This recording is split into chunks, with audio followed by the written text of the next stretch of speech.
সুপ্রিয় শিক্ষার্থীবৃন্দ, SSC ICT Dhaka শিক্ষা বোর্ড 2025 সালে আসা এই এমসিকিউ প্রশ্নটি আমি এখন সলভ করে দেখাবো। তো সবাই সঙ্গেই থাকো।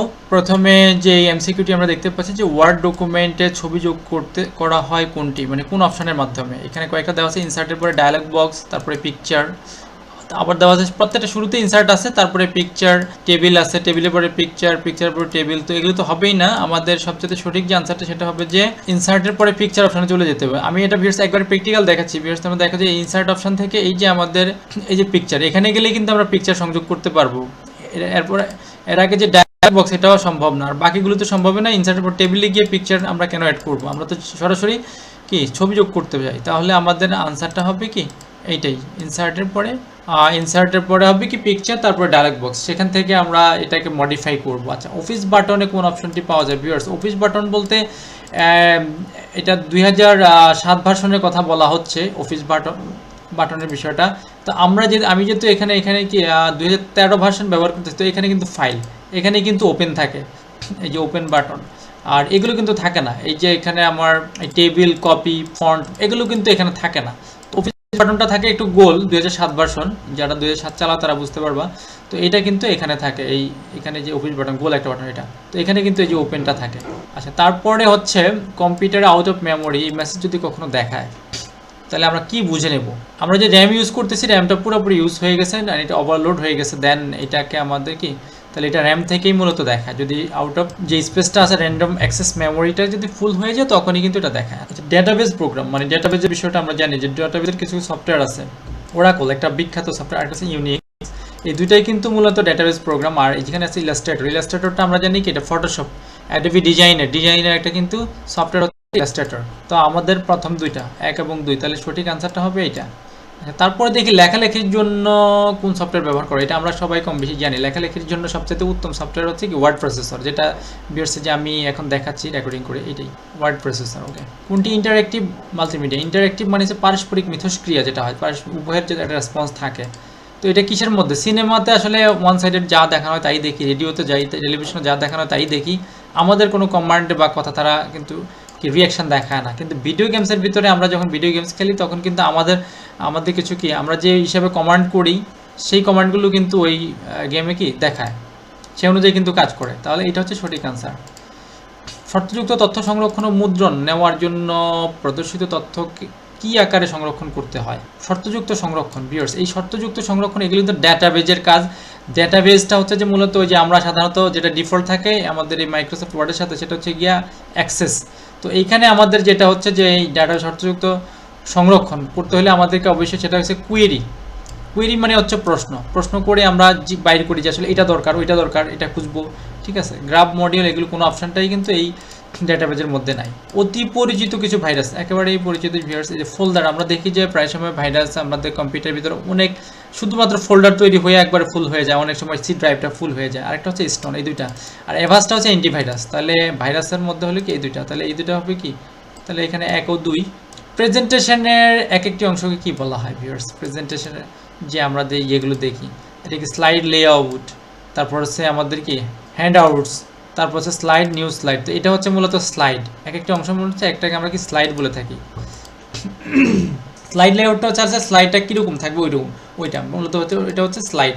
আচ্ছা, ডকুমেন্ট লেখার জন্য মার্জিন ঠিক করতে হলে কোন ট্যাবে ক্লিক করতে হবে? যদি আমরা মার্জিন চেঞ্জ করতে চাই, যে মার্জিনটা, তাহলে এটা কোথায়? এটা কিন্তু বলতে পেজ লেআউটের কাজ ভিউয়ার্স। পেজ লেআউটে গেলে কিন্তু আমরা এটা পাবো। আমি একটু দেখাই দিই যে এখানে পেজের কাজ, পেজের সেটআপ, এভরিথিং। তারপর হচ্ছে পাওয়ার পয়েন্টে প্রেজেন্টেশনের জন্য প্রথম স্লাইড প্রদর্শনের জন্য কিবোর্ডে কোন বাটন চাপ দিতে হয়? মানে যে আমরা যে স্লাইড শো যেটাকে বলি, প্রথম স্লাইড প্রদর্শনের জন্য কোনটা চাপতে হয়? এটা মূলত হচ্ছে কিবোর্ড থেকে F5, একবারে ফাংশন 5 যেটাকে বলা হয় এটা। আধুনিক কম্পিউটার জনক, এটা আসলে সবাই আমরা কম বেশি জানি, এটা হচ্ছে চার্লস ব্যাবেজ। আচ্ছা, তারপরে আমরা দেখি যে তথ্য অধিকার আইনের 7ম ধারায় কতটি নিয়ম আইনের আওতাভুক্ত রাখা হয়েছে?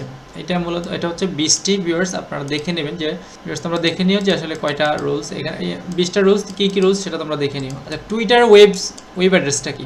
আমরা টুইটারে যদি ঢুকতে তাহলে কী হবে? Twitter info.org. এটা মূলত হচ্ছে যে twitter.com, এই ডট নট এগুলো না, .com। আচ্ছা, C3 এই যেখানে দেখা যায়, এটা কি মূলত? টেমপ্লেট, ব্রাউজার, ট্যাবলেট, এটা কি? এই সিট, এই যে আমরা 3টা আই দেখতেছি বা C3 যেটাকে বলি, এটা হচ্ছে মূলত একটা ভাইরাস। ইবুক ইবুকে সাধারণত কতটি ভাগ করা যায়, ইবুকে বা কতটি ভাগ থাকে সেটা আমাদের, ঠিক আছে। ইবুককে সাধারণত কতটি ভাগ করা যায়, মূলত এটা হচ্ছে বিষয়, কয়টা অংশে ভাগ করা যায়, এটা হচ্ছে মূলত 5টা ভাগে ভাগ করা যায়।